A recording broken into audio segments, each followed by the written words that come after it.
जय साईं राम। बाबा के सारे भक्तों को और मेरे प्यारे बाबा जी को जय साईं राम। आज मैं बाबा की प्यारी बेटी सीमा भाटिया दिल्ली से आज अपने प्यारे बाबा की एक लीला का गुणगान करना चाहती हूँ कि बाबा ने कैसे अपनी बेटी पे बहुत कृपा करी, ब्लेसिंग्स दी। मैंने कुछ दिन पहले की बात है, मैंने बाबा जी का मॉर्निंग में ड्रीम देखा। मैंने उस ड्रीम में ये देखा कि बाबा ने मुझे आके गले लगाया और बहुत प्यार कर रहे हैं। और मैं बाबा से बोल रही हूँ, बाबा मेरे मैं बाबा को पापा पापा कह के बोल रही थी, क्योंकि बाबा ने मुझे एक बार यही बोला था कि तुम मतलब बाबा ने मुझे बोला था कि आप मुझे माँ या पिता जिस भी नाम से बुलाया करो, मुझे बहुत अच्छा लगता है। तो मैं ड्रीम में बाबा को पापा कह रही थी और मैं कह रही थी, पापा जी मेरी एक बात सुनो। उन्होंने बाबा जी ने मुझे गले लगाया बहुत तेज और फिर बोला, नहीं आज तू मेरी बात सुनेगी। और मैंने फिर ड्रीम में ये देखा कि मैं कुछ बोलने की कोशिश कर रही हूँ और मैं बहुत परेशान हूँ। मैंने ड्रीम में यही देखा अपने आप को। मैंने अपने आप को बहुत परेशान देखा, पर बाबा मेरी कोई बात नहीं सुन रहे थे और वो मुझे जब भी मैं कुछ बोलने लगती तो मुझे गले लगा लेती। तो ऐसा 3-4 बार मैंने देखा कि बाबा ने गले लगाया। और मॉर्निंग में मैं उठी तो मैं बहुत खुश हुई। मैं इतनी खुश हुई कि मुझे बाबा ने बहुत ब्लेस किया और मुझे बाबा ने गले लगाया है और मुझे बाबा की कोई बहुत बड़ी ब्लेसिंग्स मिली हैं। ये तो मुझे समझ आ गया, पर मुझे ये नहीं समझ आया कि बाबा मुझे क्यों नहीं बोलने दे रहे थे और बाबा मुझे बार-बार गले लगा के, जैसे किसी को आप वो करते हो ना, गले लगा के आप उसको जैसे दिलासा दे रहे थे या मुझे वो कर रहे थे, ब्लेस करते हिम्मत दे रहे थे। तो मुझे ये समझ आया कि बाबा मॉर्निंग से मुझे बड़ी खुशी मिली। बट मैं सोचती रही, बाबा के हर चीज़ में एक मतलब होता है, लेकिन बाबा के ड्रीम मुझे ऐसे नहीं आता, जब आता है तो ज़रूर कोई बाबा मैसेज देते हैं प्रॉपर। उस दिन मैंने यही देखा, पर उसके अगले दिन मैंने ये देखा कि मेरी जो डॉटर है मीरा, वो बीमार हो गई और उसको फीवर हुआ 103 से भी ऊपर था। और मैं बड़ी हैरान हुई, क्योंकि मतलब मेरी लाइफ में मैंने बच्चों को कभी इतना फीवर, हाई फीवर मैंने नहीं देखा। और इतना हाई था फीवर, 103 के बाद तो मैं देखी भी नहीं थी और समझ नहीं पा रही थी, क्योंकि मुझे थोड़ा सा डाउट हुआ बहुत। तो मैंने फिर डेंगू का टेस्ट कराया तो डेंगू पॉजिटिव आया। और वो सेकेंड डे 2 दिन हो गए उसका फीवर 103 के ऊपर ही जा रहा था, 104 तक भी जा रहा था। और तो मुझे अंदर से पता नहीं कुछ ठीक नहीं लगा, मतलब मुझे लगा इस बार कुछ मतलब कोई चीज़ बहुत ज़्यादा परेशान कर रही है, क्योंकि मैंने जब उसका प्लेटलेट्स करवाया मेरे बच्चे का तो मैंने देखा पहले दिन उसका था 1,90,000 और नेक्स्ट डे उसका सीधा ड्रॉप करके शायद याद नहीं आ रहा मुझे, शायद 80 या 90,000 हो गया था एक एक डेढ़ दिन के अंदर ही। तीसरे दिन होते होते 90,000 तक चला गया। और मेरे को कुछ नहीं समझ आया, पर मुझे इतना विश्वास था बाबा, आप मैंने मंजू जी से ग्रुप प्रेयर के लिए बोला और मुझे इतना विश्वास था, इतना मुझे विश्वास है कि वो इतनी शक्ति है ना उससे, उस पाठ में जो फ्रांसिस का पाठ, ये मंजू जी और इनका जो हमारा ये ब्लेस संगत परिवार है, ये बाबा का वो लोग करते हैं दिल से और वो ब्लेसिंग्स देते हैं, क्योंकि मेरे को पता है उसमें बड़ी कभी कभी आप अपने आप में इतने कमजोर हो जाते हो ना, क्योंकि सब आपसे पास ही नहीं होता। और एज ए मदर मुझे पता था, मैं 24-24 घंटे बच्चे के साथ बैठी हूँ, वो पूरी पूरी रात नहीं सोती थी, क्योंकि वो इतनी अपने आप को वीक फील कर रही थी। वो बच्ची रोती रहती थी मेरे पास, मेरी बेटी, और कह रही थी मम्मी मैं ठीक हो जाऊंगी ना, मम्मी मैं ठीक हो जाऊंगी। तो एक मदर के लिए बड़ा मुश्किल होता है वो टाइम, क्योंकि थर्ड डे मैंने जब देखा डॉक्टर से, इस इवनिंग में रिपोर्ट कराई, तब तक इसके प्लेटलेट्स जाके 50,000 हो चुके थे। और उसके बाद हमने डॉक्टर से बात की तो डॉक्टर ने ये बोला मॉर्निंग तक ये 30,000 तक भी जा सकते हैं। तो मुझे दिमाग में कुछ सूझा नहीं, मतलब कुछ भी नहीं समझ आया था। थर्ड या फोर्थ डे होगा वो, मुझे अभी भी ये भूल गया। तो मैंने इसको बच्चे को हॉस्पिटलाइज़ करवा दिया क्योंकि वो बुखार भी नहीं 103 से कम हो रहा था और इसके प्लेटलेट्स का डॉक्टर कहते हैं हाँ और भी ड्रॉप कर सकते हैं। वो बहुत ज़्यादा डेंजरस उससे आ चुकी थी बच्ची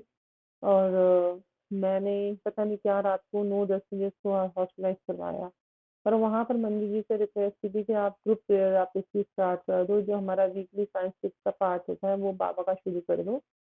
7 डेज़ का जो हमारा होता है पार्ट उन्होंने अलग से सब पार्ट स्टार्ट कर दिया मीरा के लिए और सबकी ब्लेसिंग आनी शुरू हो गई। अब यहाँ पर बाबा की जर्नी वहीं से स्टार्ट होती है जैसे ही मीरा का पार्ट स्टार्ट हुआ और मीरा हॉस्पिटलाइज़ हुई और जब मीरा हॉस्पिटलाइज़ हुई तो वहाँ पे डिफरेंट बाबा के एक्सपीरियंस लिए क्योंकि जिस दिन हॉस्पिटलाइज़ हुई तो सब ग्रुप वाले पूछते थे मीरा का हाल और एक दिन में ही इतना चमत्कार होना शुरू हुआ क्योंकि जो उसके प्लेटलेट्स आके 40 या 50,000 पे आ गए थे तो जब बाबा का पार्ट स्टार्ट हुआ तो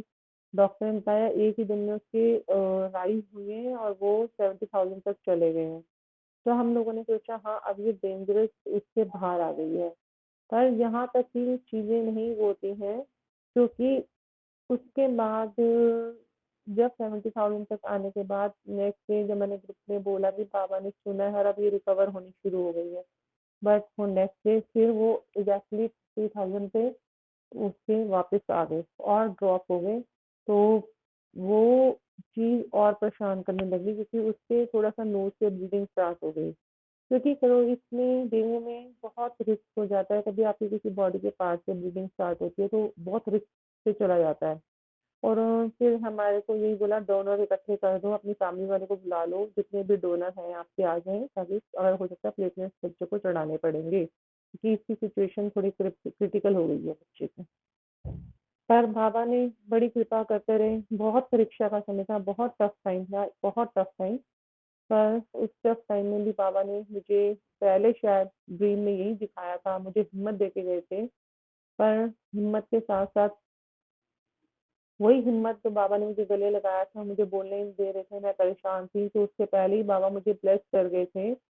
और पर ये समझ नहीं आया था मुझे ये बाद में समझ आया जो मैंने उसके बाद जो 7-8 डेज काटे और मैंने ये देखा कि वहाँ पर भी जहाँ पर हम लोग हॉस्पिटल में थे वहाँ पर कभी कभी शाम होते होते रोज की प्रेजेंस आनी शुरू हो जाती थी और बाबा का कहीं ना कहीं वो मिलता था मुझे कि बाबा आमने सामने बैठे हुए हैं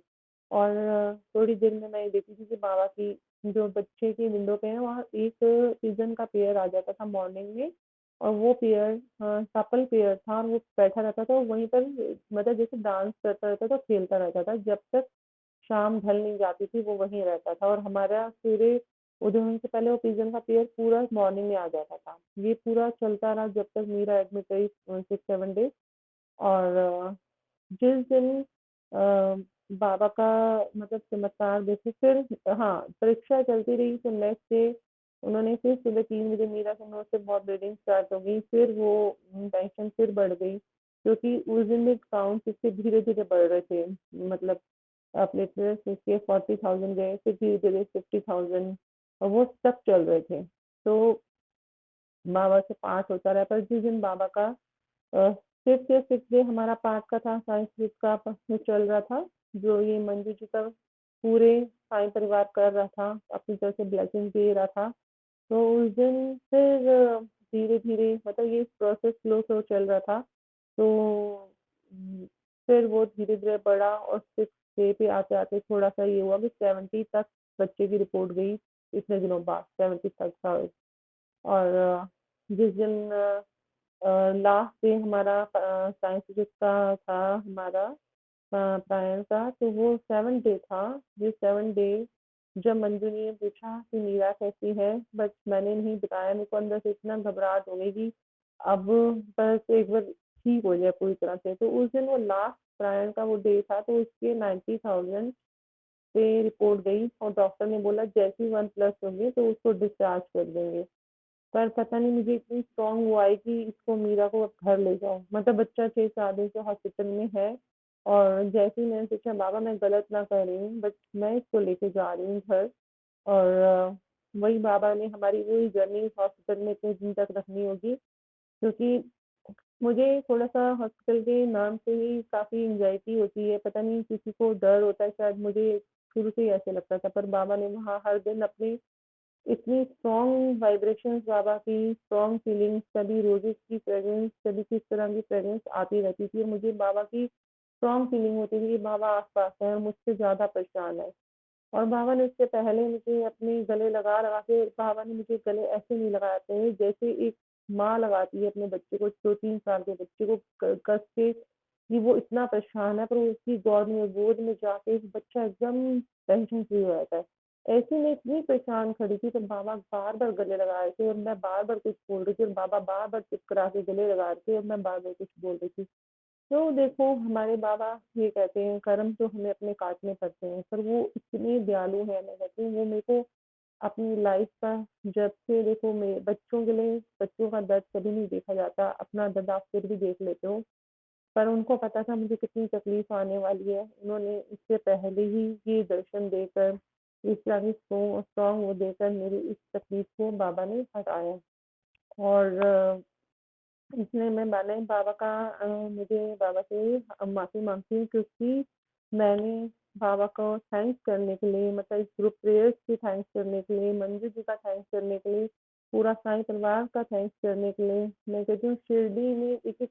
मैं कहती हूँ हर इंसान का, हर साईं भक्त का धन्यवाद करती हूँ इस ग्रुप का, क्योंकि मुझे इतनी मतलब टफ टाइम को मेरी लाइफ का शायद सबसे टफ टाइम में से एक टाइम था जब मैंने ये सिचुएशन 6-7 दिन की सही है। मुझे पता है वो हर पल मेरे पे कितना मुश्किल से गुज़र रहा था, कितना टफ था बच्चे को इस सिचुएशन में देखना। पर बाबा ने इतनी कृपा करी कि उनको उसको इतनी मतलब टफ टाइम में आने के बाद भी प्लेटलेट्स चढ़ाने की ज़रूरत नहीं पड़ी, जबकि सिचुएशन इतनी कहते हैं ना आपकी बॉर्डर लाइन भी क्रॉस कर सकती है। बाबा ने इतनी अपनी कृपा करी है। तो मैं कहती हूँ हमारे बाबा बहुत दयालु हैं और हर पल, हर क्षण, हर सेकंड अपनी कृपा बरसा रहे हैं। मैं कहती हूँ बाबा आपको जितना थैंक्स करूँ, आपकी लीलाओं का जितना गुणगान करूँ कम है। जय साई राम, जय साई राम, जय साई राम। थैंक यू बाबा for everything. Thanks to all Sai भगत। जय साई राम।